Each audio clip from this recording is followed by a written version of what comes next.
슬픔이 한순간에 터져 나오는 것 같은데요.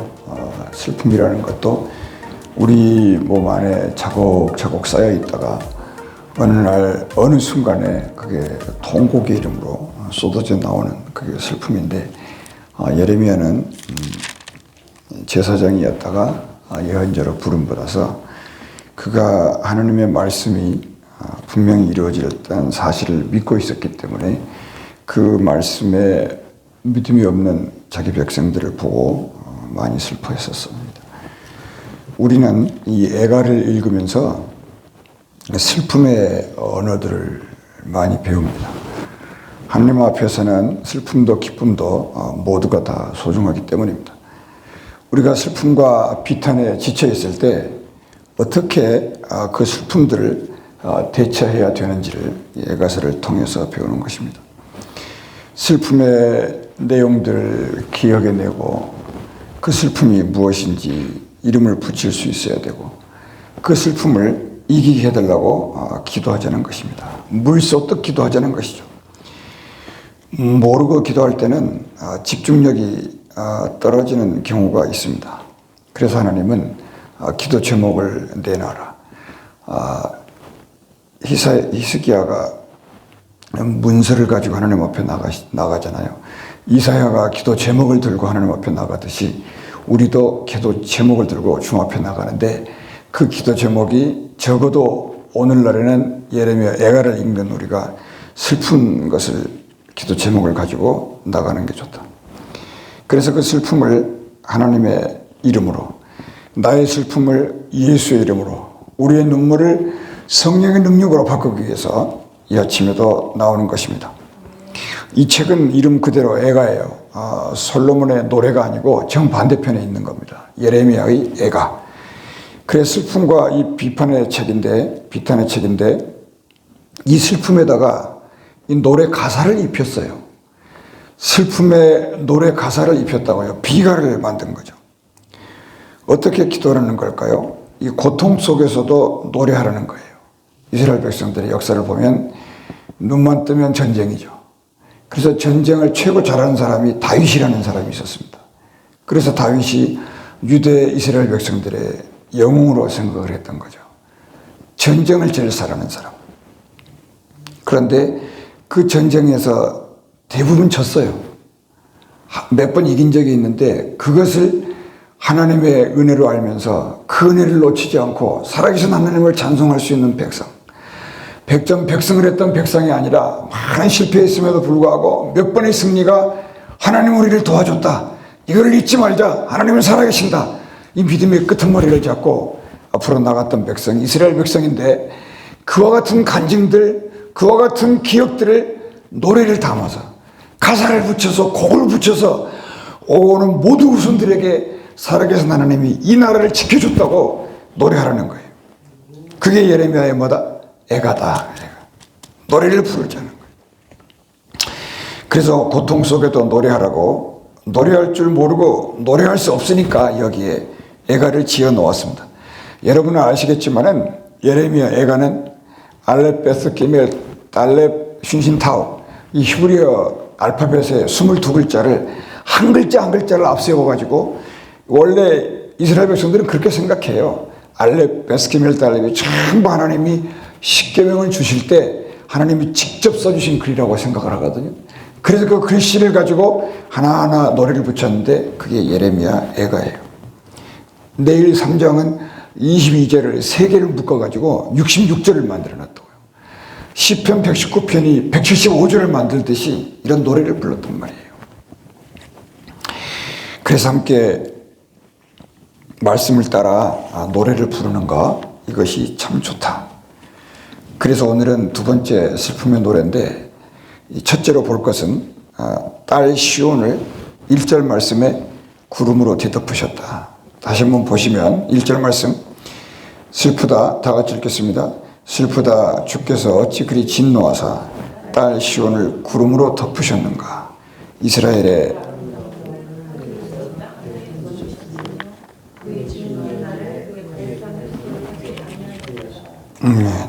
그러니까 뭐냐면 첫 번째 슬픈 것은 그거라는 거예요. 딸 시온을. 딸이 너무 소중하지 않습니까? 그런 것처럼 이 시온이 하나님의 딸이었는데 그 시온을 주께서 구름으로 뒤덮으셨다. 너무 슬프다는 거예요. 그러니까 노래를 불렀는데 가장 먼저 슬프면 노래를 부를 제목이 뭔가? 그 제목이 이렇게 노래하는 거예요. 구름으로 딸 시온을 덮으셨어요. 이런 식으로 노래를 불렀다는 거예요. 그게 너무 슬프다는 겁니다. 저도 어느 정도 여기에 공감을 해요. 진짜 슬펐겠다. 왜냐하면 이 믿는 자들의 첫째가는 슬픔이 사실 이겁니다. 이 구름이 덮일 때. 이 구름은 이스라엘에게 은혜이기도 하고 심판이기도 해요. 비를 만드는 구름 아닙니까? 그래서 이른 비의 은혜, 늦은 비의 은혜 뿐만 아니라 에스겔서 같은 데 보면은 이 복된 장마비를 가져오는 구름이라고 말했어요. 이스라엘 백성들이 광야에서 어디로 갈지를 모를 때 구름 기둥으로 그들을 광야를 지나게 하셨다는 하나님이 아니십니까? 그런데 이 구름이 또 우리 하나님은 순종하면 복을 주시고 불순종하면은 꼬리가 되게 하겠다 이랬잖아요. 그래서 이 공평의 하나님이신데 반드시 그 비 없는 구름도 있다는 거예요. 이것은 심판을 항상 의미했었고 이 구름이 오면 하나님의 은혜를 가려요. 하나님의 해를 가린다고요. 하나님의 응답을 가리고 성령의 나타남과 능력의 임재를 막아요. 이 비 없는 구름이 구름같이 생겨가지고 어린 양이 있는가 하면 어린 양하고 비슷하게 생긴 새끼 양이 또 있어요. 사람들을 미혹하는 거죠. 그래서 우리가 생각할 때 사도행전 1장 8절에 예루살렘과 유다와 사마리아 땅끝하면서 너희가 권능을 받고 이 말씀을 마지막으로 하시고 1장 9절 말씀이 뭐라 그러냐면 사람이 보내내서 올라가시잖아요. 근데 구름이 그를 가려웠다 그랬어요. 그때 제자들의 심정이 어땠을까? 함께 계셨던 40일 동안 그들과 함께 있었던 그 메시아가 하늘로 올라가 버렸는데 구름이 그를 가려버렸을 때 그 슬픔이 이런 슬픔이었을 거라고요. 그러면서 주님이 우리에게 위로하시죠. 너희들이 본 그대로 다시 오시리라. 그 말씀이 맞죠. 그게 어떻게 오시나요? 구름으로 오신다는 거예요. 무슨 얘기예요? 비를 내리는 구름으로 오실지 아니면 비 없는 구름으로 오실지 하여튼 오시는데 오셔서 구원과 심판을 결정하시겠다는 거예요. 그래서 구름 속으로 사라진 그리스도 때문에 제자들이 슬픈 만큼이나 유대 예루살렘에는 기도에도 응답이 없고 하나님은 하여튼 우리의 기도에 관심이 없어요. 하나님은 계획대로 해나가시는 이때가 가장 무시무시한 거거든요. 우리의 기도가 의미가 없어질 때. 그래서 예루살렘은 멸망했기 때문에 슬프다. 그러니까 여러분 축복이 뭐냐? 하나님이 구름을 제거하시고 빛을 내리실 때 그게 축복이에요. 그걸 응답이라 그럽니다. 그러니까 반드시 기도의 응답, 기도의 제목을 가지고 주님 앞에 나오는 거예요. 지금이 그때예요. 구름 타고 오시면 그때는 기회가 없다는 거죠. 반대로 저주는 뭐냐면 오늘 예레미야가 슬퍼했던 것처럼 하나님의 침묵이에요. 하나님의 침묵이 다른 말로 저주다 이렇게 생각하면 돼요. 그래서 이것 때문에 아무리 기도해도 안 되던 응답이 이제는 누구의 이름으로 기도했더니 예수 이름으로. 예수 이름으로 기도했더니 응답되기 시작했어요. 저주가 물러가기 시작하고 예수 이름이에요. 이스라엘 모든 역사를 축복으로 바꿉니다. 내 개인의 일생의 모든 아픔과 슬픔과 눈물과 비탄과 서러움과 억울함을 축복으로 바꿔요. 누구의 이름으로? 예수 이름으로. 이 예수 이름을. 그래서 우리가 정말 이것은 뭐냐? 정말 은혜고 기적이고 축복인데 이건 다 비밀이에요. 그러니까 우리가 할 일은 뭐냐면 예수를 더 많이, 더 깊이 아는 일이 인생의 할 일입니다. 예수를 알면 알수록 그 나라가 눈에 가까워져요. 그럴 때 비 없는 구름이 하늘을 가려도 걱정이 없는 것입니다. 믿습니까? 두 번째 슬픈 것은 예배를 드리지 못한 슬픔이에요. 그 당시에는 성전이 파괴되어 버렸기 때문에 예배를 못 드렸지만 최근에는 이 팬데믹이라고 하는 유령이 덮쳐가지고 교회가 강제 폐쇄되기도 했었잖아요. 거기 본문 2장 6절 말씀을 잠깐 보시면은 같이 읽겠습니다. 주께서 그의 초막을 동산처럼 헐어버리시며 그의 절기를 피하셨도다. 여호와께서 시온에서 절기와 안식일을 잊어버리게 하시며 그가 진노하사 왕과 제사장을 멸시하셨도다 이랬잖아요. 그러니까 제가 말씀드렸던 기억이 있는데 에덴 동산을 다 지금 있는 게 아니라 없어요. 여기 1절 말씀에 초막을 동산처럼 헐어버렸다. 그러니까 이미 그때 동산은 다 헐어버리신 거예요. 그런 것처럼 여기 예루살렘 성벽을 이렇게 헐어버리셨다. 절기와 안식일을 잊게 했다.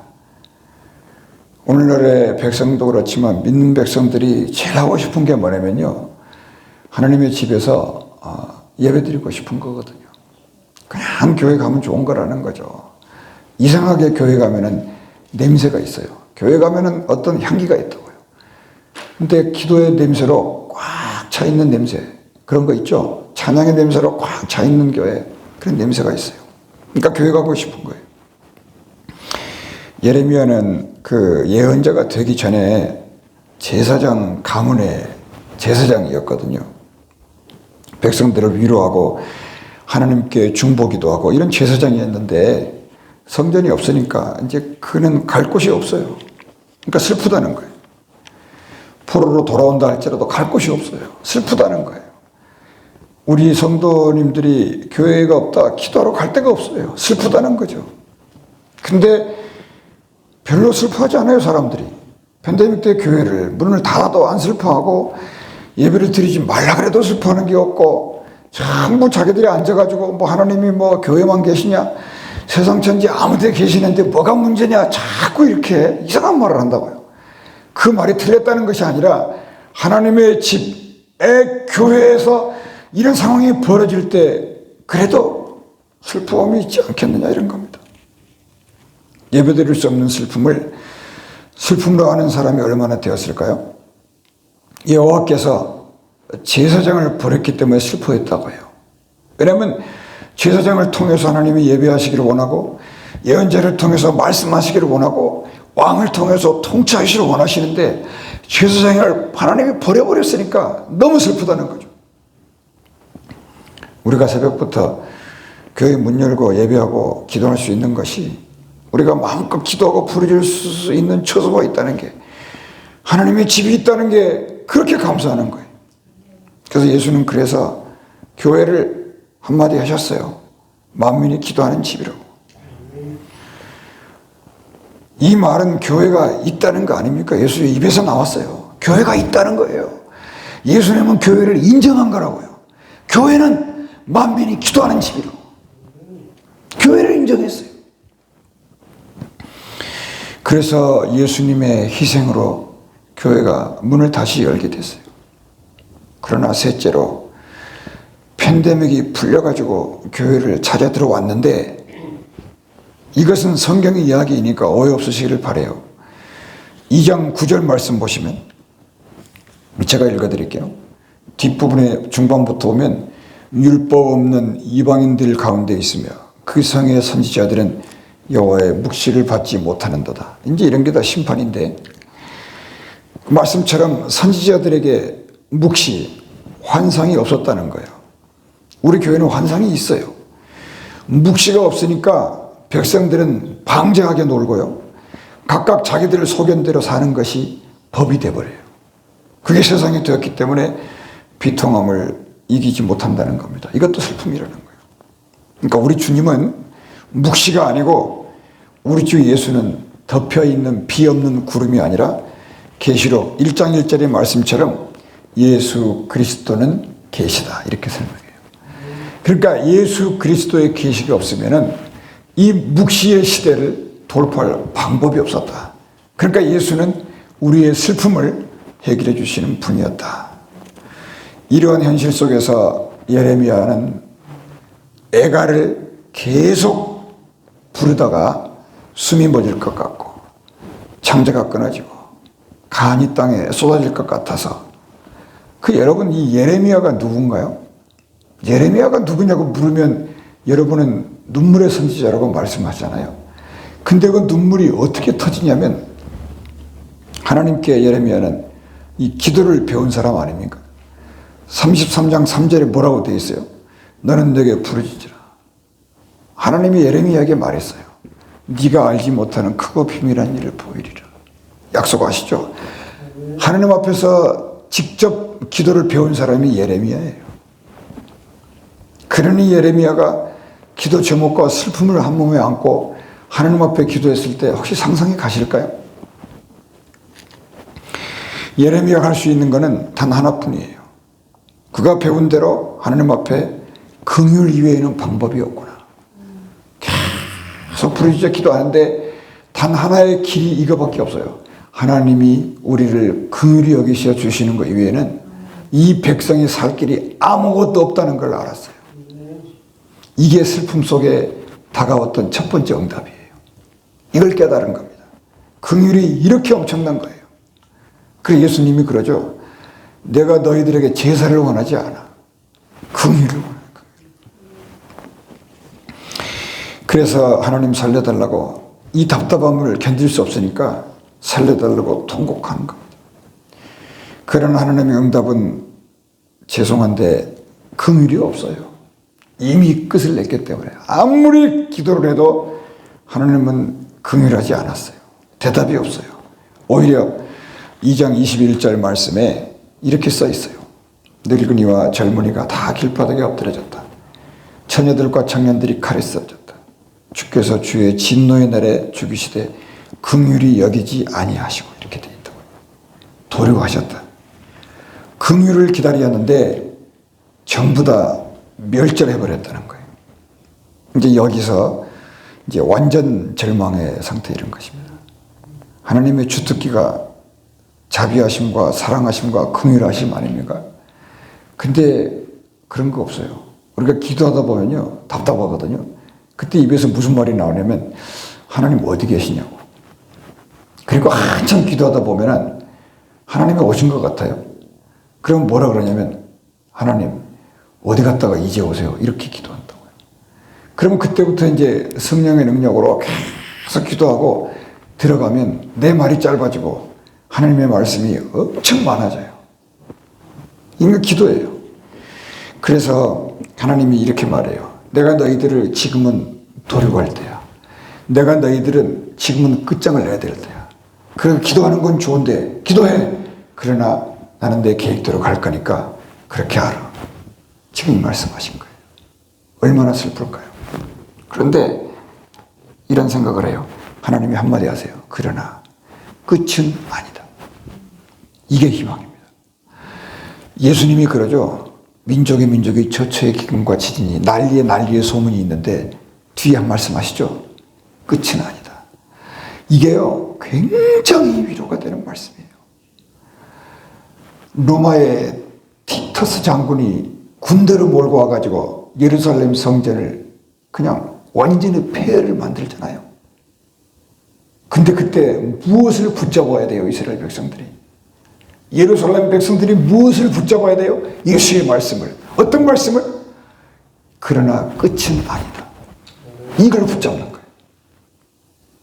기근 잊어버려도 돼요. 예루살렘 성벽이 통곡의 벽으로 남아있어도 잊어도 돼요. 단 한 가지. 끝이 아니다. 이걸 붙들고 가는 게 남은 자의 백성의 기도라는 거예요. 그래서 여러분 항상 인생에는 세컨 찬스가 있다.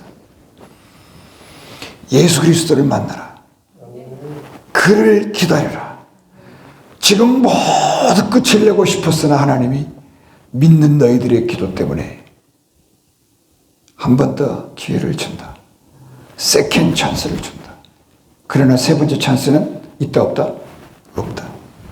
오직 메시아뿐이다. 그러므로 여러분 이 사실을 잊지 마시고 정말 예레미야 가슴처럼 이 창자가 녹아내리고 이 간이 막 허물어지는 것 같고요. 몸에 있는 모든 장기가 그냥 기증하고 그냥 죽어버리고 싶은 막 이런 그 통탄의 통곡과 비탄과 이 슬픔이 가슴속에 있었다는 거예요. 이게 예레미야가 있었다. 이게 누구에게 있었어요? 예수님의 겟세마니 기도에 있었어요. 그 통곡에 접근하면서 기도하는 중에 도대체 그 통곡이 뭔가 그 본질을 깨달아버리고 아는 것이 엄청난 축복인데 하나님이 우리에게 그 은혜를 언젠가 주실 것입니다. 기도하겠습니다. 은혜로우신 우리 아버지 하나님, 사랑의 주님께서 이 슬픔에 우리를 참여시키시고 이 슬픔을 노래하게 하신 것을 감사합니다. 한때는 솔로몬의 사랑의 노래를 부르지만 또 한때는 슬픔의 노래를 부르면서 우리에게 한 번의 기회를 더 주신 우리 주님을 생각하며 한 걸음 한 걸음 기도하며 나가는 저희가 되게 하시옵소서. 주 예수 이름으로 기도합니다. 저희가 이 시간에